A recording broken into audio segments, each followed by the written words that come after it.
الحمد للہ وکفا والصلاة والسلام علی عباده الذین اصطفا اما بعد۔ اللہ رب العزت کے فضل و کرم سے آج ہم النور کی اس نشست میں آپ تمام حضرات کا استقبال کرتے ہیں اور اللہ رب العزت سے یہ دعا کرتے ہیں کہ اللہ تعالیٰ اس نشست میں مجھے حق باتیں بولنے کی توفیق عطا فرمائے اور ہم سب کو حق سمجھنے اور باطل کو باطل سمجھنے کی توفیق دے اور ہمیں حق پر چلنے والا اور باطل سے غلط چیزوں سے بچنے والا بنائے۔ آج کی ہماری گفتگو کا جو موضوع ہے وہ پچھلی نشستوں کی طرح 6 موضوعات ہیں ہمارے۔ آج بھی سب سے پہلے ہم تفسیر میں سورہ نساء کی کچھ آیات کی تفسیر پیش کرنے کی سعادت حاصل کریں گے اور اس کے بعد حدیث، فقہ، پھر سیرت، پھر اس کے بعد تزکیہ اور تجوید پر اس مجلس کا، اس نشست کا اختتام ہوگا انشاءاللہ۔ اعوذ باللہ من الشیطان الرجیم، بسم اللہ الرحمن الرحیم۔ للرجال نصیب مما ترک الوالدان والاقربون وللنساء نصیب مما ترك الوالدان والأقربون مما قل منه أو كثر نصيبا مفروضا وإذا حضر القسمة أولو القربى واليتامى والمساكين فارزقوهم منه وقولوا لهم قولا معروفا وليخشى الذين لو تركوا من خلفهم ذرية ضعافا خافوا عليهم فليتقوا الله وليقولوا قولا سديدا إن الذين يأكلون أموال اليتامى ظلما إنما يأكلون في بطونهم نارا وسيصلون سعيرا۔ اللہ رب العزت ان آیات میں فرماتا ہے للرجال نصیب، للرجال مردوں کے لیے نصیب حصہ ہے، مما ترک الوالدان ان چیزوں میں جو ان کے ماں باپ نے چھوڑا، والاقربون اور جو ان کے رشتہ داروں نے چھوڑا، وللنساء نصیب اور عورتوں کے لیے بھی حصہ ہے، مما ان چیزوں میں ترک الوالدان جو ان کے والدین نے چھوڑا، والاقربون اور رشتہ داروں نے چھوڑا، مما قل منہ اس میں سے کم ہو، او کثر یا زیادہ ہو، نصیبا مفروضا یہ اللہ کی طرف سے مقرر کیا ہوا حصہ ہے۔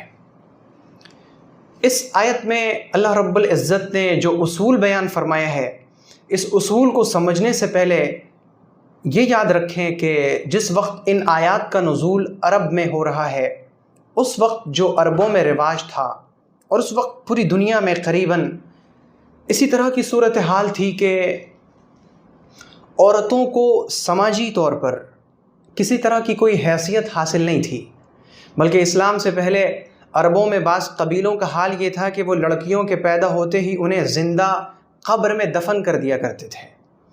رومیوں کے یہاں، روم والوں کے یہاں یہ دستور تھا کہ عورتیں وہ ایسی مخلوق نہیں ہیں جن کے ساتھ محبت کا اظہار کیا جائے، جن کے ساتھ بہت حسن سلوک کے ساتھ رہا جائے، جن کے ساتھ بہت اچھا برتاؤ کیا جائے۔ عورتیں ان کے یہاں بہت گری پڑی سمجھی جاتی تھیں۔ یورپ جو آج بہت ترقی یافتہ سمجھا جاتا ہے، وہاں پر بھی عورتوں کے ساتھ بے انتہا برے سلوک ہو رہے تھے۔ اسلام جس وقت آیا، پیغمبر صلی اللہ علیہ وسلم پر قرآن پاک کا نزول ہوا، اس وقت پوری دنیا میں عورتوں کے ساتھ اسی طرح کا سلوک ہو رہا تھا۔ اور ایسے وقت میں جب اللہ تعالیٰ نے قرآن پاک میں فرمایا کہ بیٹیاں اللہ کی طرف سے رحمت ہیں اور جسے اللہ چاہتا ہے بیٹیاں دیتا ہے، جسے چاہتا ہے بیٹا دیتا ہے، جسے چاہتا ہے بیٹا اور بیٹی دونوں دیتا ہے، اور جسے چاہتا ہے اللہ تعالیٰ نہ بیٹا دیتا ہے نہ بیٹی دیتا ہے، تو اس نے سب سے پہلا درجہ عورتوں کا رکھا، اس نے سب سے پہلا درجہ بیٹیوں کو دیا۔ اس وقت میں جو پیغمبر علیہ السلام پوری انسانیت کے لیے نمونہ تھے، اللہ رب العزت نے آپ کو بھی زیادہ بیٹیوں سے نوازا، آپ کی بیٹیاں زندہ رہیں، ان کی شادیاں ہوئیں، اور آپ علیہ السلام کی جو نسل چلی ہے وہ آپ کی بیٹی سیدہ فاطمۃ الزہراء رضی اللہ عنہا سے چلی۔ یہ اللہ تعالیٰ نے بیٹیوں کو، عورتوں کو جس قدر مقام، مرتبہ اور عزت سے سرفراز فرمایا، ایسی عزت اسلام کے سوا کسی اور مذہب نے عورت کو کبھی نہ دیا تھا، نہ دے سکتا ہے۔ اس وقت یہ دستور تھا کہ جب کوئی شخص مر جاتا اور اس کی وراثت کی تقسیم ہوتی تو وراثت میں صرف مردوں کو حصہ ملتا، عورتوں کو حصہ نہیں ملتا تھا۔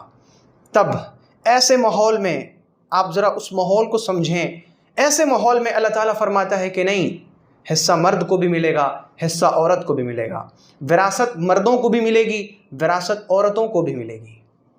آپ اسے آسان نہ سمجھیں، بلکہ یہ پورے سماج کے لیے، پورے معاشرے کے لیے، پوری انسانیت کے لیے ایک چیلنج ہے کہ تم نے جو اپنے طور پر رول بنایا ہے، تم نے جو طریقہ چنا ہے کہ عورتوں کو حصہ نہیں ملے گا، یہ غلط ہے۔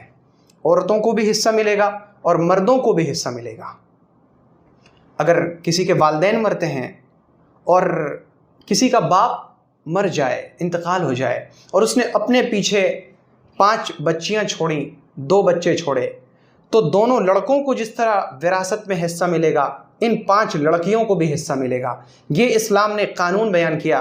اللہ تعالیٰ اس آیت میں وہی فرماتا ہے کہ والدین جو چیز چھوڑ کر مریں، ماں چھوڑ کر مرے یا باپ چھوڑ کر مرے یا رشتہ دار چھوڑ کر مرے، جیسے بھائی، تو اگر والدین یا رشتہ دار کچھ چھوڑ کر مرتے ہیں تو اس میں وراثت مردوں کو بھی ملے گی، مردوں کا بھی حصہ ہے اس میں، وَلِلنِّسَاءِ نَصِيبٌ، اور عورتوں کو بھی اس میں حصہ ملے گا۔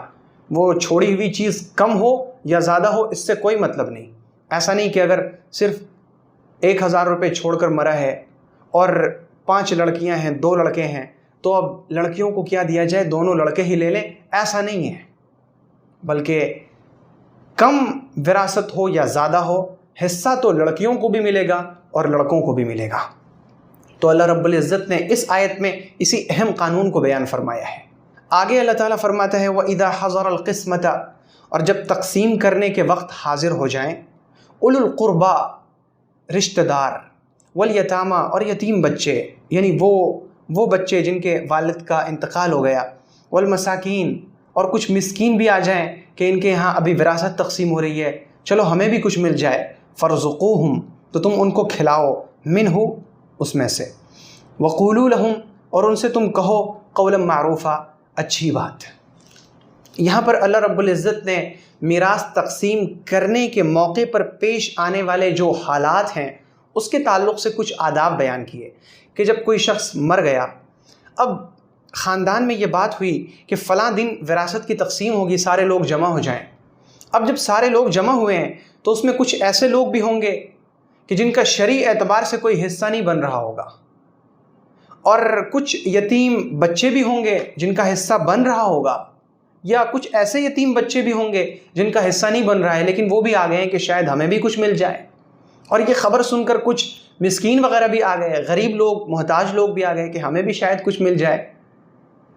تو ایسے وقت میں اللہ تعالیٰ نے ایک ادب بیان فرمائے کہ جب تقسیم کے وقت سارے لوگ آ جائیں اور اس میں کچھ ایسے لوگ ہوں جن کا حصہ نہیں بن رہا ہے، تو ان سے ڈانٹ ڈپٹ کر بات مت کیجیے، ان سے یہ مت کہیے کہ آپ کیوں آئے ہیں، آپ کو تو حصہ ملنے والا ہے نہیں، بلکہ ان سے اچھی بات کہیے، آپ ان سے نرم گفتگو کیجیے کہ اصل میں سارے حصہ دار تو موجود ہیں جنہیں جنہیں حصہ ملنا ہے، اور چونکہ شرعی اعتبار سے ان لوگوں کے حقوق ہیں تو ہم ان کے حقوق کیسے پامال کر سکتے ہیں، اس لیے ہم تو معذور ہیں، مجبور ہیں۔ اس طرح کی گفتگو کی جائے ان لوگوں کے سامنے جو آ گئے ہیں اور شرعی اعتبار سے ان کا حصہ نہیں بن رہا ہے۔ اللہ تعالیٰ نے فرمایا قولوا لہم قولا معروفا، ان سے اچھی بات کیجیے، سخت بات نہ کریں۔ اور اس سے پہلے اللہ نے ایک ادب بیان فرمایا کہ جب یہ لوگ آئے ہیں تو جو بالغ لوگ ہیں، وہ بالغ لوگ کہ جن کا وراثت میں حصہ ہونے والا ہے، وہ تو چونکہ اپنی وراثت کے حقدار ہیں، تو جو وراثت کا مال ملنے والا ہے اسی مجموعی مال میں سے کچھ کھانا پکائیں اور کھانا پکا کر سارے آنے والوں کو کھلایا جائے. جتنے لوگ رشتہ دار کے یا یتیم یا کچھ مسکین لوگ آ گئے ہیں انہیں کھانا کھلایا جائے. یہ اللہ تعالیٰ نے ایک سماجی ادب بیان فرمایا. پھر آگے اللہ تعالیٰ کہتا ہے وَلْيَخْشَ الَّذِينَ، اور چاہیے کہ ڈریں وہ لوگ، لَوْ تَرَكُوا مِنْ خَلْفِهِمْ ذُرِّيَّةً ضِعَافًا، وہ لوگ کہ اگر وہ چھوڑتے اپنے پیچھے اپنے کمزور بچوں کو، خافوا علیہم، اور ان پر وہ اندیشہ کرتے، ایسے لوگ ڈریں. فَلْيَتَّقُوا اللَّهَ، چاہیے کہ یہ لوگ اللہ سے ڈریں. وَلْيَقُولُوا قَوْلًا سَدِيدًا، اور ٹھیک ٹھیک بات کہیں. اس کا مطلب کیا ہے؟ اس کا مطلب یہ ہے کہ جو شخص مرا ہے اس کے کچھ بچے یتیم ہو گئے ہیں، تو یہ بڑا آدمی یعنی یہ ذمہ دار شخص جو وراثت کو تقسیم کر رہا ہے تو اسے چاہیے کہ وہ جلدی سے تقسیم کر دے. ایسا نہ ہو کہ اب میت کو اس دنیا سے گئے ہوئے 6 مہینے ہو گئے، سال بھر کا عرصہ گزر گیا اور یہ صاحب ہے کہ تقسیم ہی نہیں کر رہے ہیں، تقسیم کریں گے تقسیم کریں گے تقسیم کریں گے، بس ٹال رہے ہیں مٹول رہے ہیں. ایسا نہ کریں. انہیں اللہ تعالیٰ نے فرمایا کہ تم خود ذرا سوچو کہ اگر تم مر جاتے اور تمہارے یتیم بچے رہ جاتے تو تم اپنے یتیم بچوں کے بارے میں کیا سوچتے؟ یہی سوچتے نا کہ ہماری جو وراثت ہے فوراً تقسیم ہو جائے، ان بچوں کو ان کا حق مل جائے. تو جب تم اپنے بچوں کے بارے میں یہ سوچ رکھتے ہو کہ اگر میں مر جاؤں تو میرے بچوں کو جلدی سے میرے وراثت میں سے حصہ مل جائے، تو اسی طرح سے تم ان بچوں کے سلسلے میں بھی تو اللہ کا ڈر رکھو جو بچے بیچارے یتیم ہو گئے ہیں، جو بچے اب کمزور ہو گئے ہیں، جن کے والد کا انتقال ہو گیا ہے. اگر وراثت میں اس کا حصہ ہو رہا ہے تو فوراً آپ وراثت کی تقسیم کیجئے، انہیں ان کا حصہ دے دیجئے. یہ ہے اس آیت کا مطلب. وَلْيَخْشَ الَّذِينَ لَوْ تَرَكُوا، اب جب ہم ترجمہ دیکھیں گے تو ہمیں مطلب سمجھ آ جائے گا. چاہیے کہ وہ لوگ ڈریں کہ اگر وہ لوگ چھوڑتے اپنے پیچھے اپنی کمزور اولاد کو اور ان پر وہ اندیشہ کرتے کہ پتہ نہیں ان کا کیا ہوگا میرے مرنے کے بعد. میری خواہش تو یہ ہے کہ اگر میں مروں تو میری وراثت میں سے فوراً میرے بچوں کو حصہ مل جائے. تو چاہیے کہ ایسے لوگ ڈریں اور یہ فوراً وراثت کی تقسیم کر دیں، اور یہ لوگ اللہ سے ڈریں. یعنی جب یہ وراثت تقسیم کریں تو اس میں کمی زیادتی نہ کریں کہ اس کا حصہ ہو رہا ہے 10 تو دے دیا 11، اور اس کا حصہ ہو رہا ہے 11 تو دے دیا 10. ایسا نہ کریں کہ اللہ سے ڈریں حصہ کرنے میں. وَلْيَقُولُوا قَوْلًا سَدِيدًا، اور جب اس طرح کے ماحول آدمی کے سامنے آتے ہیں تو ایسے ماحول میں آدمی پریشانی میں کچھ الٹی سیدھی باتیں کر دیتا ہے. تو اللہ تعالیٰ نے پہلے ہی فرما دیا کہ اس طرح کے موقع پر اللہ سے ڈرتے رہنا. وَلْيَقُولُوا قَوْلًا سَدِيدًا، اور جب بات کرنا تو اچھی بات کرنا، ٹھیک ٹھیک بات کہنا، کچھ الٹ پلٹ مت بولنا. پھر آگے اللہ تعالیٰ نے ایک وعید بیان فرمائی کہ ایسا نہ ہو کہ تم جب وراثت کی تقسیم کر رہے ہو تو جان بوجھ کر یتیم کا کچھ حصہ رکھ لو، کچھ حصہ مار لو کہ یہ تو بچہ ہے اسے پتہ نہیں چلے گا، کیونکہ تم جانتے نہیں. اللہ تعالیٰ نے کیا فرمایا؟ ان الذین، بے شک وہ لوگ، یأکلون اموال الیتامی، جو یتیموں کا مال کھاتے ہیں، ظلم کرتے ہوئے، یعنی جان بوجھ کر یتیم کا مال لے لیتے ہیں کہ یہ تو ابھی 5 سال کا ہے، اسے کیا پتہ کہ اس کا حصہ کتنا ہونا ہے اور کتنا ہم نے اسے دیا. تو جو لوگ ظلماً یتیموں کا مال کھا لیتے ہیں، انما یأکلون، بے شک وہ کھاتے ہیں، فی بطونہم، اپنے پیٹوں میں، نارا، آگ، یعنی وہ اپنے پیٹ میں آگ کھا رہے ہیں. وَسَيَصْلَوْنَ سَعِيرًا، اور عنقریب بہت جلد یہ لوگ جہنم میں داخل ہوں گے. تو اللہ رب العزت نے ان آیات میں 2 طرح کے بنیادی طور پر احکام بیان فرمائے ہیں. ایک تو یہ کہ جس طرح وراثت میں مردوں کا حصہ ہے اسی طرح وراثت میں عورتوں کا حصہ ہے. بہت سی بار بہت سے لوگ اپنی بہنوں کو وراثت میں حق نہیں دیتے. وہ کہتے ہیں کہ عورت تو اپنے سسرال چلی گئی، اپنے شوہر کے پاس ہے، اس کا شوہر بہت اچھے سے کماتا بھی ہے، اس کے بال بچے بھی ہیں، وہ بڑی عیش کی حالت میں ہیں، اسے کیا ضرورت ہے دینے کی. ایسے لوگوں کو یاد رکھنا چاہیے کہ اللہ رب العزت نے قرآن پاک میں فرما دیا کہ وراثت میں چھوڑی جانے والی چیز کم ہو یا زیادہ، اس میں مردوں کا بھی حصہ ہے اور عورتوں کا بھی حصہ ہے. جیسے بھائیوں کا حصہ ہے ویسے ہی بہنوں کا بھی حصہ ہے. اسی طرح سے اس میں عبرت کا مقام ہے ان لوگوں کے لیے جو اپنی بیٹیوں سے اپنی زندگی میں ہی کہہ دیتے ہیں بیٹوں کی محبت میں وہ بیٹیوں سے کہہ دیتے ہیں کہ بیٹی میں نے تمہارے بھائیوں کو ساری چیزیں دے دی، تم حصہ مت مانگنا۔ یہ بھی غلط ہے، بلکہ ہونا یہ چاہیے کہ انسان اپنی زندگی ڈھنگ سے گزارے اور اپنے بعد کے حالات کو بعد والوں پر چھوڑ دے، اللہ پر بھروسہ کر کے وہ اپنے بال بچوں کو سکھائے کہ اللہ رب العزت نے وراثت کے کیا اصول بیان فرمائے ہیں اور اس اصول کے مطابق اس کی وراثت کی تقسیم ہو۔ لیکن اگر کوئی عورت اپنا حق والدین کی زندگی میں یا والدین کے مرنے کے بعد ہی وراثت میں ملنے والا حق اپنے بھائی کو معاف کر دے کہ بھائی میں نہیں لیتی، یا لکھ کر دے دے، اپنا دستخط ثبت کر دے کہ میں نے اپنا حق معاف کر دیا، تو پھر یہ تو وہی بات ہوئی جو اللہ تعالیٰ نے فرمایا کہ اگر عورتیں تمہیں مہر واپس کریں کچھ خوشی کے ساتھ تو تم اسے لے لو، وہ تمہارے لیے پاکیزہ ہے، حلال ہے، مبارک طور پر کھاؤ۔ تو اگر کوئی بہن اپنے بھائی کو خوشی سے دے دے، طیب نفس سے دے دے، تو پھر اس کا لینا، اس کا کھانا، اس کا استعمال کرنا بالکل درست ہے، اسے کھائیے خوشگوار طریقے پر، مبارک طریقے پر۔ لیکن زبردستی کسی کے حق کو مار لینا اور بہنوں کو یا عورتوں کو حق نہ دینا، یہ بہت بڑا ظلم ہے۔ اللہ تعالیٰ نے فرما دیا کہ عورتوں کا ایسا ہی حصہ ہے جس طرح ترکہ میں مردوں کا حصہ ہے۔ اور دوسری چیز جو اللہ نے بیان فرمائی ان آیتوں میں وہ یہ کہ جب تقسیم کے وقت سارے رشتہ دار، یتیم، مسکین، یہ سب جمع ہو تو انہیں کھلایا جائے، پلایا جائے، اچھی بات کہی جائے، اور وراثت کی تقسیم جلدی ہو اور درست طریقے پر ہو، جلدی ہو۔ جس طرح تم ڈرتے ہو کہ اگر تمہارے بچے یتیم ہو جائیں تو ان کے ساتھ ظلم نہ ہو، ان کا باپ، جو بچے ابھی یتیم ہیں تمہارے سامنے، ان کا باپ بھی تو ایسا ہی سوچتا ہوگا کہ میرے یتیم بچوں کے ساتھ اچھا سلوک ہو، تو تم ان کے بچوں کے ساتھ اچھا سلوک کرو تاکہ تمہارے بچوں کے ساتھ کوئی برا سلوک نہ کرے۔ اور ایسے مواقع پر اپنی زبان پر کنٹرول رکھنا، جب بھی بولنا درست بات بولنا، اور جب تم وراثت کی تقسیم کرو تو اس میں ظلم مت کرنا، یتیموں کا جو حق ہے ان کو ان کا حق دینا، کیونکہ یاد رکھنا کہ جو لوگ یتیموں کا مال ظلماً کھاتے ہیں در حقیقت وہ اپنے پیٹ میں جہنم کا انگارہ بھرتے ہیں، ایسے لوگ عنقریب جہنم میں داخل ہوں گے۔ تو یہ سورہ نساء کی کچھ آیات کی تفسیر پیش کی گئیں جن میں اللہ رب العزت نے بڑے اہم احکامات بیان فرمائے ہیں۔ اب جو آج کا ہمارا دوسرا موضوع ہے وہ ہے حدیث، اور آج ہم ایمانیات کے تعلق سے ایک بہت ہی جامع حدیث پیش کریں گے جو صحیح بخاری میں بھی ہے اور صحیح مسلم میں بھی ہے۔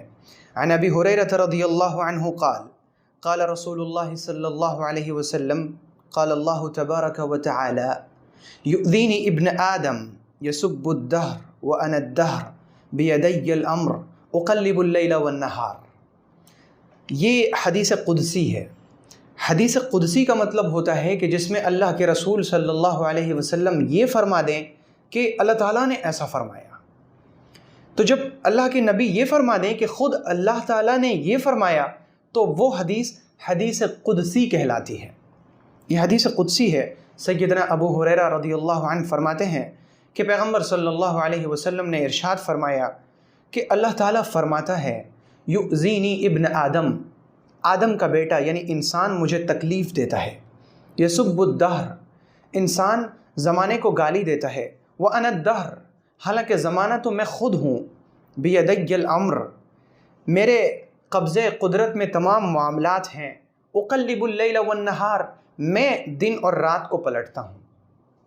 یہ حدیث بڑی جامع ہے کہ اللہ تعالیٰ فرماتا ہے کہ انسان مجھے تکلیف دیتا ہے، اور مجھے تکلیف تب ہوتی ہے جب انسان زمانے کو برا کہتا ہے، اور تکلیف مجھے اس لیے ہوتی ہے کیونکہ زمانہ تو میں خود ہوں، یعنی میں زمانے کو پیدا کرنے والا ہوں۔ تو جب میں نے زمانے کو پیدا کیا اور انسان کہتا ہے کہ زمانہ خراب ہے، تو گویا کہ اس نے میری پیدا کی ہوئی چیز کو برا بھلا کہا، تو ظاہر سی بات ہے کہ مجھے تکلیف ہوگی۔ اللہ رب العزت یہاں فرماتے ہیں کہ ابن آدم مجھے تکلیف دیتا ہے۔ یہ ایک تعبیر ہے کہ جس طرح تم انسان ایک دوسرے کو تکلیف پہنچاتے ہو تو تمہیں کیسا لگتا ہے، تمہیں کیسا محسوس ہوتا ہے، بالکل اسی طرح جب تم زمانے کو برا بھلا کہتے ہو تو میں ناراض ہو جاتا ہوں، میں تم سے ناخوش ہو جاتا ہوں۔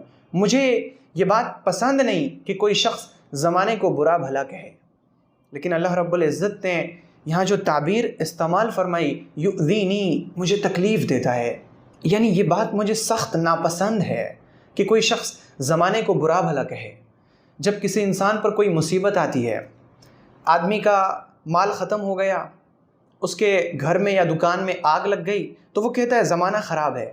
وہ یہ کیوں غور نہیں کرتا کہ ممکن ہے مجھ پر جو مصیبت آئی ہو وہ میری بدعمالیوں کی وجہ سے آئی ہو۔ کبھی اس کے ساتھ کسی طرح کا کوئی حادثہ پیش آ جاتا ہے، پھر وہ زمانے کو برا کہتا ہے۔ وہ ایسا کیوں نہیں سوچتا کہ اس نے میری نافرمانی کی اور میں نے بدلے میں اسے تکلیف دی؟ وہ ایسا کیوں نہیں سوچتا کہ ممکن ہے میں نے اسے تکلیف دی ہے تو گویا کہ میں نے اس کے کچھ گناہوں کو معاف کر دیا ہو؟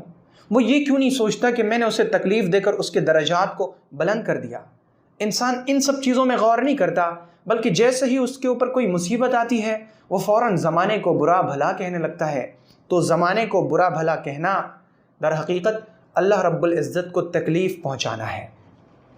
تو اس حدیث سے ہمیں یہ بات سمجھ آئی کہ کبھی بھی زمانے کو برا بھلا نہ کہیں، زمانے کے لوگوں کو بھی برا بھلا نہ کہیں، کیونکہ پیغمبر صلی اللہ علیہ وسلم نے فرمایا کہ من قال هلك الناس فهو اهلكهم، جو کہتا ہے کہ لوگ تو برباد ہو گئے، لوگ تباہ ہو گئے، لوگ بڑے خراب ہیں، تو سمجھ جانا کہ یہ کہنے والا سب سے زیادہ خراب ہے۔ آپ لوگوں کو بھی خراب نہیں کہہ سکتے، اور یہ جو زمانہ ہے آپ اسے بھی برا بھلا نہیں کہہ سکتے، اسے برا نہیں کہہ سکتے۔ زمانے کی برائی کرنا یہ اللہ تعالیٰ کو تکلیف پہنچانا ہے، اللہ رب العزت کو ناخوش کرنا ہے۔ بہت سی بار انسان کی زبان سے نکل جاتا ہے، صاحب کیا بتائیں زمانہ بڑا خراب ہو گیا۔ زمانے کو خراب کہنا اللہ تعالیٰ کو تکلیف پہنچانا ہے۔ تو ہم اس طرح کے ان جملوں سے بچیں جن جملوں میں زمانے کو برا بھلا کہا جا رہا ہو، کیونکہ اللہ نے فرمایا انا الدہر، میں زمانہ ہوں، یعنی میں نے زمانے کو پیدا کیا، بیدی الامر۔ اور یہ جو ہو رہا ہے کہ آپ جس کی وجہ سے کہتے ہیں کہ زمانہ بڑا خراب ہو گیا، آج کل معاملات ایسے ہو رہے ہیں ایسے ہو رہے ہیں، یا کوئی شخص کہتا ہے کہ آج بارش نہیں ہونی چاہیے تھی، موسم بڑا خراب ہو گیا، تو یہ جو ہم نے بارش ہونے پر کمنٹ کیا، تبصرہ کیا کہ بارش نہیں ہونی چاہیے، میرا سوال آپ سے یہ ہے کہ جو شخص ایسا کہتا ہے کہ بارش نہیں ہونی چاہیے، اسے اللہ رب العزت نے اپنا مشیر کب سے بنایا؟ اللہ تعالیٰ نے اسے مشورہ دینے کا حق کب دیا کہ تم مجھے مشورہ دیا کرو کہ میں کب بارش دوں اور کب نہ دوں؟ کبھی بہت گرمی ہو گئی تو انسان کہتا ہے کہ بہت برا دن ہے، تو دن کو برا بھلا کہا جائے، یا موسم کو برا کہا جائے، یا زمانے کو برا کہا جائے، یہ سب اسی چیز میں آتا ہے کہ میں زمانے کو پیدا کرنے والا ہوں۔ اقلب اللیل والنہار، میں دن اور رات کو پلٹتا ہوں، تو تم یہ کہنے والے کون ہو کہ آج کا دن ایسا ہونا چاہیے تھا، آج کے دن بدلی ہونی تھی، آج کے دن دھوپ ہونی تھی، یا آج کے دن بارش ہونی تھی؟ یہ سارے معاملات میں حل کروں گا، بیدی الامر، میرے قبضے قدرت میں تمام معاملات ہیں۔ اللہ رب العزت کے قبضے قدرت میں جو معاملات ہیں ان پر تبصرہ کرنا انسان کے ایمان کے لیے خطرے کی بات ہے۔ تو ہم ان تمام جملوں سے بچیں جو جملے ہمیں ایمان کی حد سے نکال کر کفر کی حد میں داخل کر دیں، ان تمام جملوں سے پرہیز کریں جو جملے اللہ کو ناپسند ہیں۔ اللہ رب العزت ہمیں اس طرح کے جملوں سے محفوظ رہنے والا بنائے۔ آج کا جو ہمارا اگلا موضوع ہے وہ ہے فقہ، یعنی مسائل۔ آج ہم گفتگو کریں گے کہ بیت الخلاء جانے کے، ٹوائلٹ جانے کے آداب کیا ہیں، وہ آداب جو نبی اکرم صلی اللہ علیہ وسلم سے ثابت ہیں۔ اس سلسلے میں سب سے پہلا ادب یہ ہے کہ جب ہم بیت الخلاء جائیں تو ہمارے پاس کوئی ایسی چیز نہ ہو جس کے اوپر اللہ کا نام لکھا ہوا ہو۔ صحیح مسلم میں حضرت انس رضی اللہ عنہ سے مروی ہے کہ حضور پاک علیہ السلام کے پاس ایک انگوٹھی تھی جس پر محمد رسول اللہ لکھا ہوا تھا۔ جب آپ بیت الخلاء جانے لگتے تو اس انگوٹھی کو اتار کر کسی کے سپرد کر دیتے، پھر آپ بیت الخلاء تشریف لے جاتے۔ تو ہمارے پاس کوئی ایسی چیز نہ ہو جس پر اللہ رب العزت کا نام لکھا ہوا ہو۔ دوسرا ادب یہ ہے کہ جب ہم بیت الخلاء جائیں تو جاتے وقت پہلے جب ہم پاؤں رکھیں تو ہمارا بایاں پاؤں پہلے رکھا جائے، پھر داہنا پاؤں رکھیں، اور جانے سے پہلے ہم یہ دعا پڑھیں، اللہم انی اعوذ بک من الخبث والخبائث، اے اللہ میں نر اور مادہ ناپاک روحوں سے تیری پناہ مانگتا ہوں، یعنی بہت سی بار ہوتا یوں ہے کہ جو گندی جگہیں ہوتی ہیں وہاں پر شیطان بسیرا کرتے ہیں. تو جب ہم نے یہ دعا پڑھ لی اللہم انی اعوذ بک من الخبث والخبائث کہ اے اللہ میں خبیث اور ناپاک قسم کے شیطانوں سے آپ کی پناہ میں آتا ہوں، تو جب ہم بیت الخلاء جائیں گے تو اب ہم ان کے شر سے محفوظ ہو جائیں گے. تو یہ دوسرا ادب ہے. تیسرا ادب یہ ہے کہ بیت الخلاء میں کسی قسم کی کوئی گفتگو نہ کی جائے، کوئی بات چیت نہ کی جائے، اللہ کا ذکر نہ کیا جائے. عام گفتگو بھی درست نہیں. پیغمبر صلی اللہ علیہ وسلم نے فرمایا، جو مسند احمد میں، سنن ابی داؤد میں اور ابن ماجہ میں موجود ہے، کہ دو آدمیوں کو بیت الخلاء اس طرح نہیں جانا چاہیے کہ وہ دونوں اپنی شرمگاہیں کھول کر بیٹھے ہوں اور آپس میں گفتگو کر رہے ہوں. تو دو آدمیوں کو حضور نے منع فرمایا کہ دونوں بیٹھ کر آپس میں باتیں نہ کریں. تو اس سے یہ بھی سمجھ آیا کہ جب کوئی ایک اکیلا شخص بیٹھا ہو تو وہ تنہا بھی کوئی گفتگو، کوئی بات چیت نہ کرے، بلکہ اپنی ضرورت پوری کرے اور باہر آ جائے. اسی طرح بیت الخلاء جانے کے آداب میں سے یہ ہے کہ ہمارا جو ٹوائلٹ ہو اس کا رخ نہ تو قبلے کی طرف ہو اور نہ اس کی پیٹھ قبلے کی طرف ہو. یعنی ہم اس طرح نہ بیٹھیں کہ ہمارا منہ یا ہماری پیٹھ قبلے کی طرف ہو. اور اگر کبھی کھلے میں استنجا کرنے کی ضرورت پیش آئے تو آدمی ایسی جگہ تلاش کرے جہاں پر کی زمین نرم ہو، تاکہ پیشاب کی چھینٹیں اڑ کر اس کے جسم یا اس کے کپڑے کو خراب نہ کر دے. اسی طرح کسی جانور کے بل میں پیشاب نہ کیا جائے، ورنہ ممکن ہے کہ اس بل کے اندر سے کوئی موذی جانور، کوئی سانپ، کوئی بچھو یا کوئی کیڑا مکوڑا نکل کر اگر کاٹ لے تو یہ آدمی کے لیے بڑی تکلیف کی چیز ہوگی. اسی طرح ایسی جگہ پر استنجا نہ کیا جائے جہاں پر لوگ بیٹھتے ہوں، جیسے کسی سایہ دار درخت کے نیچے یا لوگوں کی گزرگاہ میں، لوگوں کے راستوں پر. اسی طرح پیغمبر صلی اللہ علیہ وسلم نے غسل خانے میں بھی پیشاب کرنے سے منع فرمایا ہے. سنن ترمذی کی روایت ہے کہ حضرت عبداللہ ابن مغفل رضی اللہ عنہ فرماتے ہیں کہ پیغمبر علیہ السلام نے فرمایا کہ تم میں سے کوئی شخص نہانے کی جگہ میں غسل نہ کرے.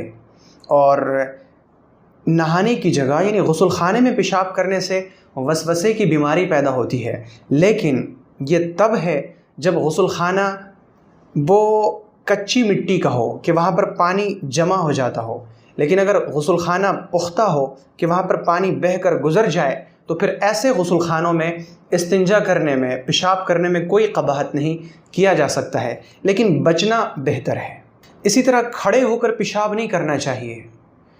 لیکن اگر کوئی مجبوری ہے کہ بیٹھنے میں گھٹنوں میں درد ہو یا کمر میں درد ہو تو مجبوری کی وجہ سے کھڑے ہو کر پیشاب کرنا یہ نبی اکرم صلی اللہ علیہ وسلم سے ثابت ہے. صحیح بخاری کی حدیث ہے کہ پیغمبر علیہ السلام ایک کوڑیوں کے ڈھیر پر تشریف لائے جہاں بہت سارے کوڑے جمع تھے، اور آپ نے وہاں کھڑے ہو کر پیشاب کیا. لیکن نبی اکرم علیہ السلام کا یہ پیشاب کرنا یہ بتانے کے لیے تھا کہ مجبوری میں کھڑے ہو کر پیشاب کیا جا سکتا ہے. اور بعض روایات میں یہ الفاظ ہیں کہ پیغمبر علیہ السلام کے جسم میں کوئی تکلیف تھی جس کی وجہ سے آپ کے لیے بیٹھنا مشکل اور دشوار تھا، اسی وجہ سے آپ نے کھڑے ہو کر پیشاب فرمایا. تو اگر کبھی کوئی عذر ہو، کوئی مجبوری ہو تو بجائے بیٹھ کے ہم کھڑے ہو کر پیشاب کر سکتے ہیں. اسی طرح پیشاب کرنے کے بعد جو صفائی حاصل کی جائے وہ پانی سے بھی صفائی حاصل کی جا سکتی ہے، یا پتھر سے، مٹی کے ڈھیلے سے، یا پھر ٹیشو پیپرز وغیرہ سے. ان تمام چیزوں سے ناپاکی دور کی جا سکتی ہے. البتہ بہتر یہ ہے کہ پہلے پتھر، مٹی یا پھر ٹوائلٹ پیپر کا استعمال کر لیا جائے اور اس کے بعد پانی کا استعمال کیا جائے. لیکن اگر صرف پانی کا استعمال کیا جائے تو بھی کوئی حرج نہیں. اسی طرح صحیح مسلم کی حدیث ہے کہ آدمی جب استنجا کرے تو اپنے دائیں ہاتھ سے استنجا نہ کرے، بلکہ شرمگاہ کو جب وہ دھلے تو بائیں ہاتھ سے دھلے. پھر جب استنجا کر کے واپس آئے تو اپنے ہاتھ کو رگڑ کر اچھی طرح دھلے. ابو داؤد کی حدیث ہے کہ پیغمبر علیہ السلام جب استنجا سے باہر تشریف لاتے تو آپ اپنے ہاتھ کو زمین پر ملتے. تو مٹی پر رگڑ کر ہاتھ صاف کیا جائے یا صابن وغیرہ سے ہاتھ کو اچھی طرح سے دھل لینا چاہیے. اور استنجا کے آداب میں سے یہ ہے کہ جب بیت الخلاء سے نکلنے لگے تو نکلنے میں پہلے اپنے دائیں پاؤں کو باہر رکھے، پھر بائیں پاؤں کو باہر رکھے، اور باہر نکل کر یہ دعا پڑھے، غفرانک غفرانک، اے اللہ میں تیری بخشش اور معافی چاہتا ہوں. اور بعض دوسری روایات میں ایک اور دعا پیغمبر صلی اللہ علیہ وسلم سے ثابت ہے، الحمدللہ الذی اذھب عنی الاذی وعافانی، الحمدللہ الذی، تمام شکر اس اللہ کے لیے، اذھب عنی الاذی، جو مجھ سے تکلیف کو لے گیا، وعافانی، اور اس نے مجھے عافیت دی، کہ میرے جسم میں جو تکلیف تھی، پیشاب وغیرہ جو میرے پیٹ کے اندر تھا تو اس سے مجھے تکلیف ہوتی یا ہو رہی تھی، وہ چیز میری دور ہو گئی، اس پر اللہ کا شکر ہے۔ تو غفرانک پڑھا جائے یا الحمدللہ الذی اذھب عنی الاذی وعافانی یہ پڑھ لیا جائے۔ تو فقہ میں آج استنجا کے تعلق سے یہ چند مسائل بیان کیے جا سکیں، اللہ رب العزت کا بہت شکر ہے اور اسی کے لیے تمام تعریفیں ہیں۔ اب جو ہمارا آج کا اگلا موضوع ہے وہ ہے نبی اکرم صلی اللہ علیہ وسلم کی سیرت کا ایک ٹکڑا، ایک حصہ۔ آج ہم جانیں گے کہ پیغمبر صلی اللہ علیہ وسلم کے اخلاق، آپ کے عادات، آپ کا طور طریقہ نبوت سے پہلے کیا تھا۔ یعنی جب نبی اکرم علیہ السلام کے پاس 40 سال کی عمر میں سیدنا جبرائیل علیہ السلام اللہ کی طرف سے وحی لے کر آئے، اس سے پہلے آپ کے عادات کیا تھے، آپ کی سیرت کیا تھی۔ سب سے پہلے تو یہ بات جان لی جائے کہ پیغمبر علیہ السلام جس طرح نبوت ملنے کے بعد سب سے کامل اور مکمل انسان تھے، بالکل اسی طرح نبوت ملنے سے پہلے بھی آپ ایک کامل انسان تھے۔ آپ کے اندر تمام خوبیاں تھیں، آپ ہمیشہ سچ بولتے، آپ نے کبھی بھی جھوٹ کا کوئی جملہ نہیں بولا، آپ علیہ السلام کی زبان سے کبھی جھوٹ نکلا ہی نہیں، آپ نے کبھی کسی کو برا بھلا نہیں کہا، آپ نے کبھی کسی کے لیے برا نہیں چاہا، آپ کی جو فکر تھی وہ بڑی پختہ تھی، آپ بہت دور تک سوچتے تھے، آپ ہمیشہ درست اور صحیح مشورہ دیتے تھے، آپ کے اندر دوربینی تھی، آپ چیزوں کو بھانپ لیتے تھے، سمجھ جاتے تھے۔ اور مشرکین مکہ میں جو بت پرستی عام تھی، آپ بت پرستی سے بہت بیزار تھے، آپ کو یہ چیزیں بڑی سخت ناپسند تھیں۔ اسی طرح سے ناچ گانے اور طرح طرح کی محفلیں جس میں لوگ شریک ہوا کرتے، پیغمبر علیہ السلام ہمیشہ ان چیزوں سے دور رہے ہیں۔ اور اس میں شبہ نہیں کہ اللہ رب العزت نے نبوت سے پہلے آپ کی تمام چیزوں کی، آپ کے جسم کی، آپ کے روح کی، آپ کے دل کی ہر طرح سے حفاظت فرمائی۔ جب کبھی بھی انسانی فطرت کی وجہ سے آپ کا جی چاہا کہ کوئی کام کیا جائے اور وہ کام اللہ تعالیٰ کو ناپسند تھا، تو اللہ رب العزت کی مرضی وہاں رکاوٹ بن گئی اور آپ اس کام کو انجام نہ دے سکے۔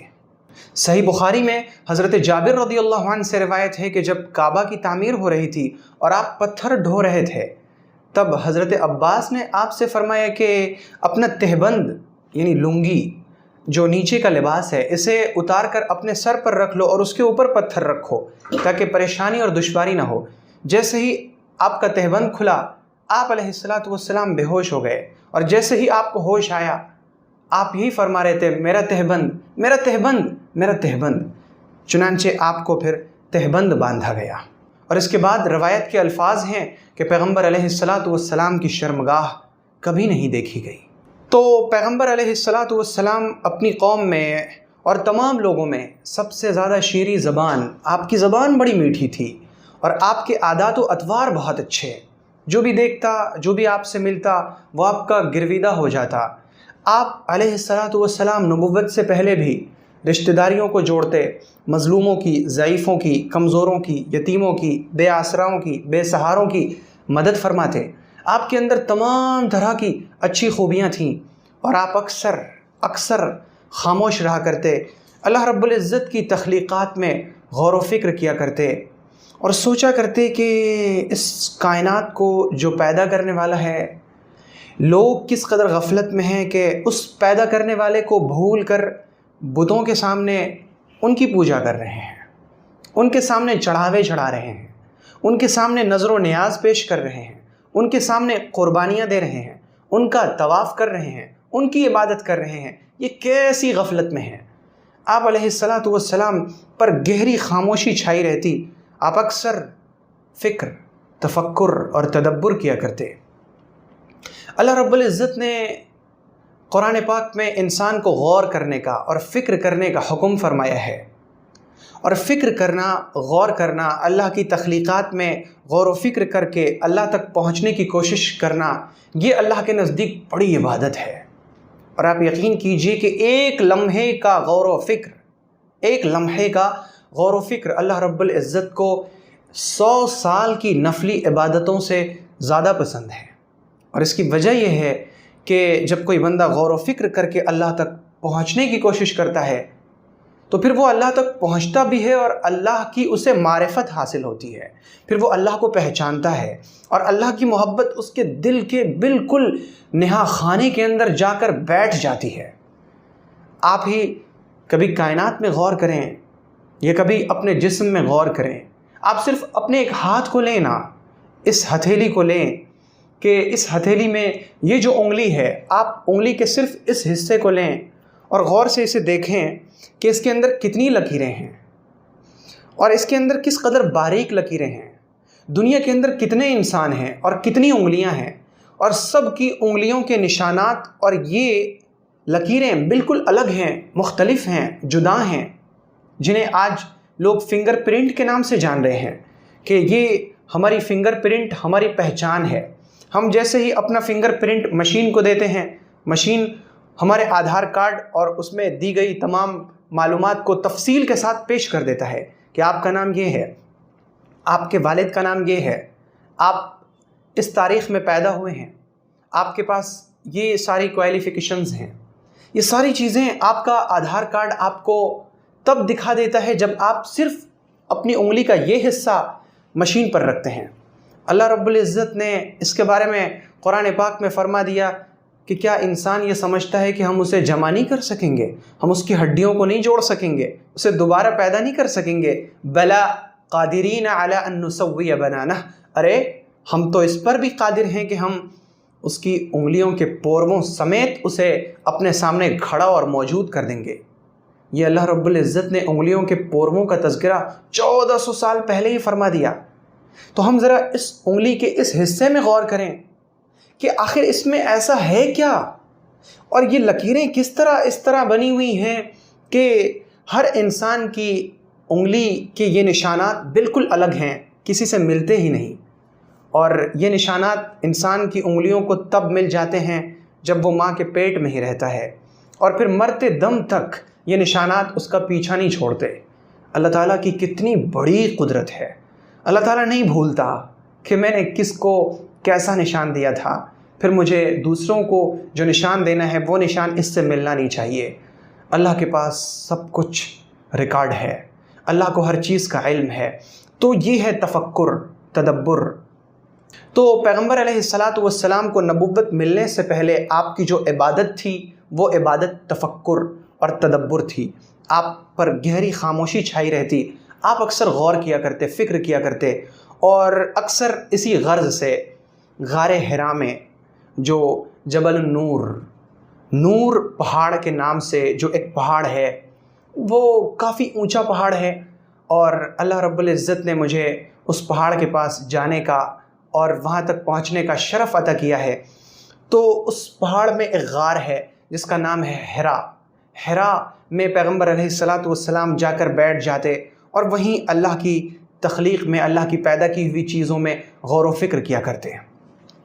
بہت سی بار ایسا ہو جاتا کہ کئی دن گزر جاتے، ادھر آپ کی بیوی حضرت خدیجہ کو فکر ہوتی تو وہ سوکھی چیزیں توشے دان میں باندھ کر پہاڑ پر آتی اور اپنے شوہر نبی اکرم صلی اللہ علیہ وسلم کو وہ توشہ اور وہ کھانے پینے کی چیزیں دے جایا کرتی تھیں۔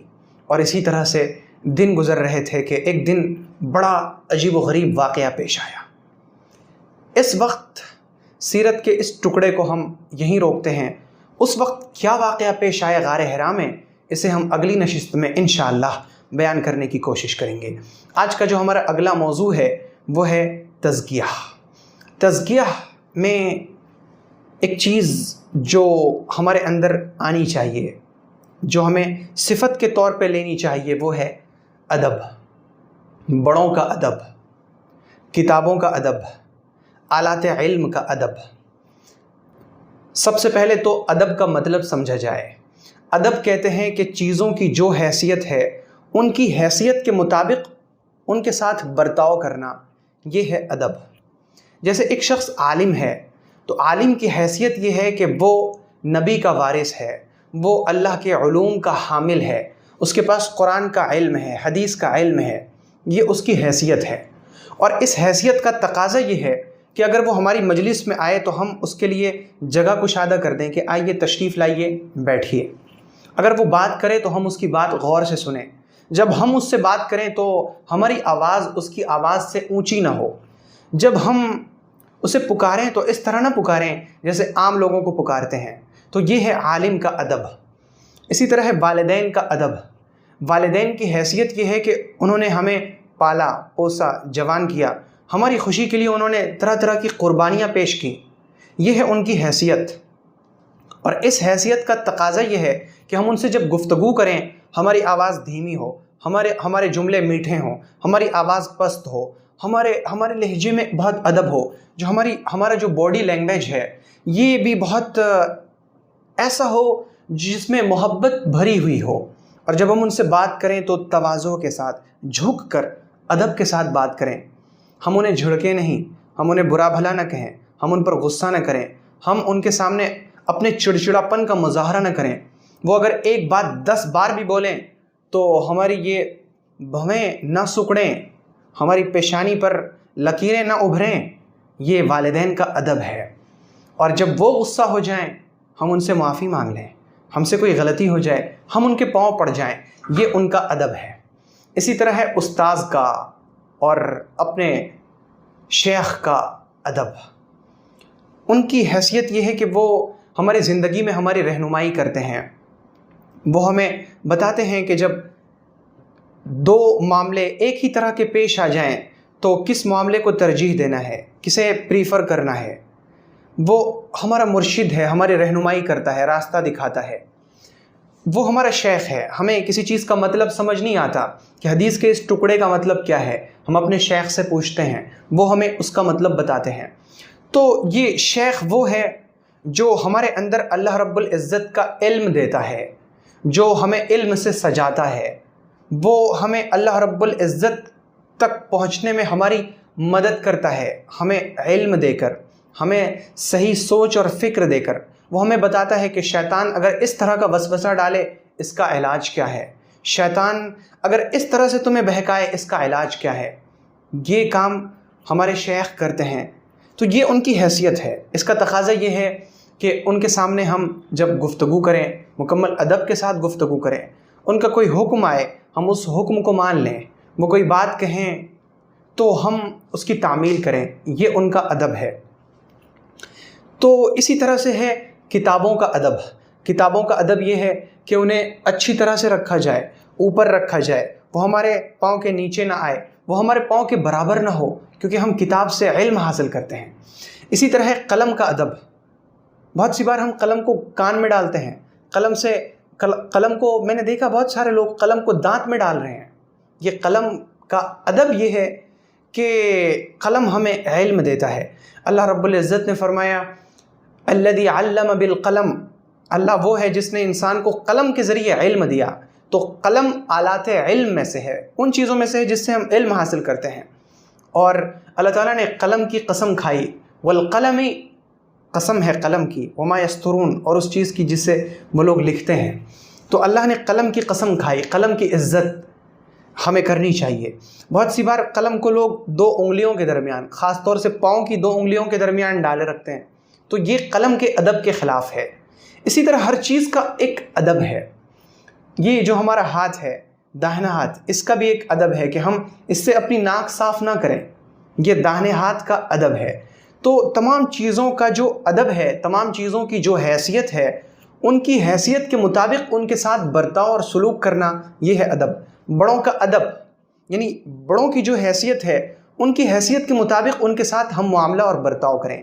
چھوٹوں کا ادب یعنی چھوٹوں کی جو حیثیت ہے کہ ہم ان کے ساتھ شفقت کریں، ان کے سر پر ہاتھ رکھیں، ان سے نرم گفتگو کریں، انہیں تعلیم دیں، انہیں سکھائیں، یہ ہے چھوٹوں کا ادب۔ ہر چیز کا ادب ہماری زندگی میں آ جائے، یہ ہوگا ہمارا تزکیہ۔ اور چیزوں کا ادب ہمارے اندر آئے گا کیسے؟ وہ آئے گا اس طرح سے کہ ہم پہلے چیزوں کی حیثیت کو پہچانیں گے کہ کس چیز کی کیا حیثیت ہے، کس کا کیا رتبہ ہے، کس کا کیا مقام اور کس کا کیا مرتبہ ہے۔ تو اس طرح سے پھر ہم مشق کریں گے کہ ہم انہیں وہی حیثیت وہی مرتبہ دیں جس کے یہ مستحق ہیں۔ اس طرح سے ہماری زندگی میں ادب آئے گا۔ اور آپ یہ یقین کر لیجئے کہ صرف علم سے کچھ نہیں ہوتا جب تک انسان کے اندر ادب نہ ہو۔ ادب ہی ہے جو انسان کے علم کو نکھار دیتا ہے۔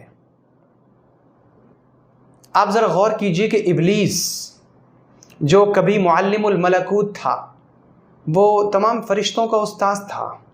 اس نے فرشتوں کو تسبیح سکھائی تھی، اس نے فرشتوں کو سکھایا تھا کہ اللہ کی عبادت کیسے کی جائے۔ آپ ذرا خود سوچیں کہ اس کے پاس کتنا علم ہوگا، لیکن اس کے اندر ادب نہیں تھا۔ اس نے کیا کیا کہ جب اللہ تعالیٰ نے فرمایا کہ آدم کو سجدہ کرو تو اس نے بے ادبی کر دی، اللہ کی بے ادبی، اللہ کا ادب نہیں کیا۔ اس نے کہا خلقتنی من نار وخلقتہ من طین۔ اللہ کا ادب یہ تھا کہ وہ خاموش رہتا۔ اسے بات سمجھ نہیں آ رہی تھی کہ اللہ مجھے سجدے کا حکم کیوں دے رہے ہیں، جبکہ اللہ نے مجھے آگ سے پیدا کیا ہے اور آگ کی خاصیت ہے اوپر اٹھنا۔ اللہ نے آدم کو مٹی سے پیدا کیا، مٹی کی خاصیت ہے نیچے جھکنا۔ مجھے سمجھ نہیں آ رہا کہ مجھے اللہ کیوں حکم دے رہا ہے کہ میں آدم کو سجدہ کروں۔ اللہ کا ادب یہ تھا کہ وہ نہ سمجھ کر بھی سجدہ کر دیتا، لیکن اس نے بے ادبی کر دی۔ اس نے کہا کیوں سجدہ کروں، خلقتنی من نار وخلقتہ من طین۔ آپ نے اسے مٹی سے پیدا کیا اور مجھے آگ سے، میں سجدہ نہیں کرتا۔ تو اس نے بے ادبی کر دی۔ نتیجہ کیا ہوا؟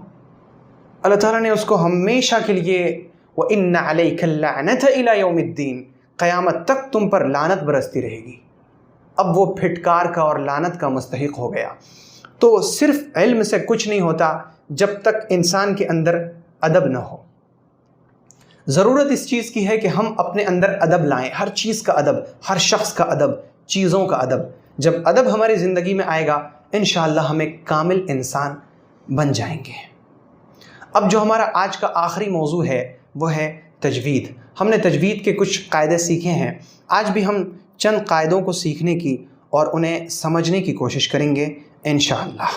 تجوید میں یہ سمجھا جائے کہ ایک ہے زبر، ایک ہے زیر اور ایک ہے پیش، اور ان کے جو پڑھنے کا انداز ہے وہ کچھ اس طرح ہے کہ اگر الفاظ پر زبر ہو، جیسے جعل، تو ہم اسے پڑھیں گے جعل، کھینچیں گے نہیں، جعل ایسے نہیں پڑھیں گے، بلکہ ہم پڑھیں گے جعل جعل، کھینچیں گے نہیں۔ اگر ہم اسے کھینچیں گے جعل، یہ غلط ہو جائے گا۔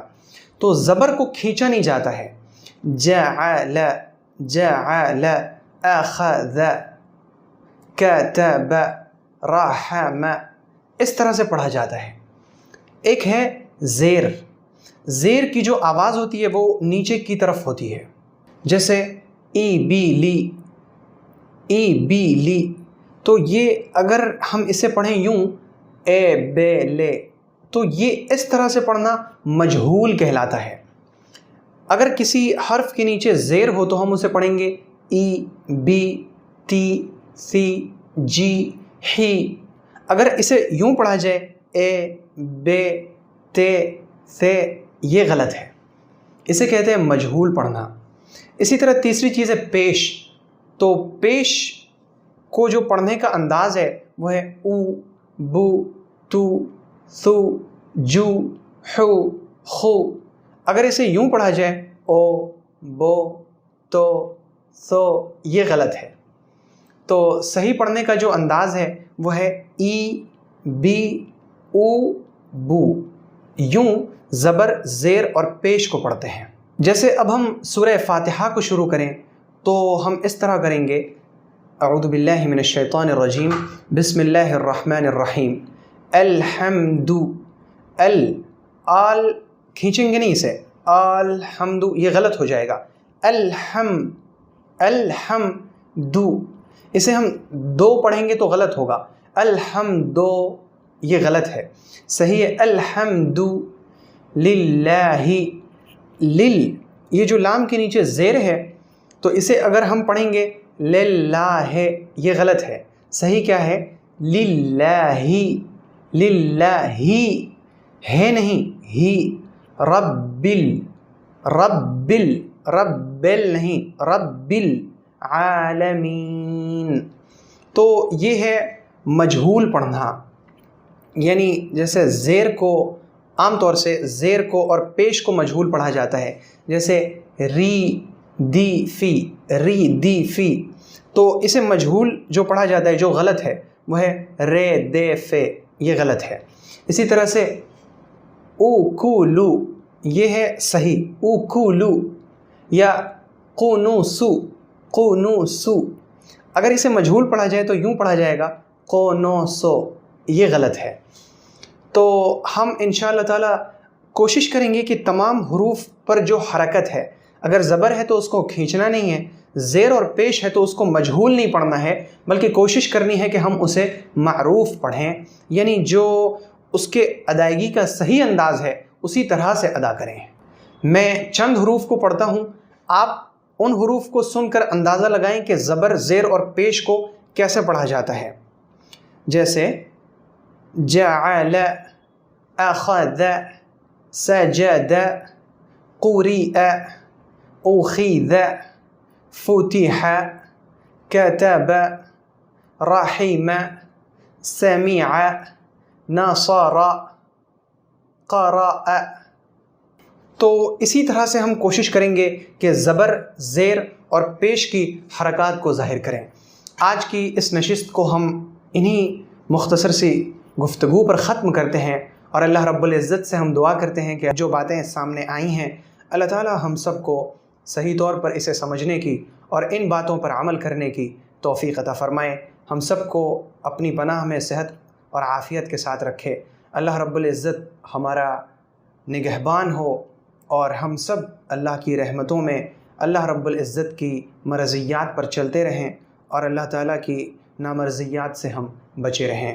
اللہ کی امان میں رہیے۔ اللہ نے چاہا تو پھر انشاءاللہ ملاقات ہوگی۔